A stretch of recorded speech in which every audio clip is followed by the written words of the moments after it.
খেতে পরিপক্ক পাট গাছ, সেখান থেকে কেটে জাগ দিয়ে আঁশ ছাড়াতে ব্যস্ত কৃষক। চলতি মৌসুমে চুয়াডাঙ্গায় পাটের ভালো ফলন হয়েছে, এমনকি আবাদ হয়েছে গত বছরের চেয়ে ৭৩৫ হেক্টর বেশি জমিতে। কৃষকেরা বলছেন, আবহাওয়া অনুকূলে থাকায় গাছ লম্বা ও সতেজ হয়েছে। পাশাপাশি বৃষ্টির পানিতে উন্মুক্ত জলাশয়গুলো ভরাট থাকায় জাগ দিতে সুবিধা মিলছে। বাজারে বর্তমানে পাটের সঙ্গে পাটকাঠিরও চাহিদা রয়েছে।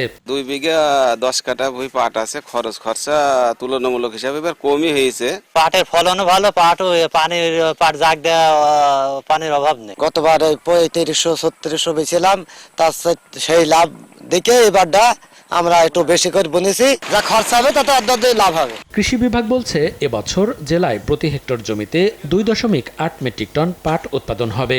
ফলন লক্ষ্যমাত্রার চেয়ে বেশি হবে বলে জানান সংশ্লিষ্ট কর্মকর্তা। কৃষি সম্প্রসারণ অধিদপ্তর কৃষক ভাইদের পাশে আছি।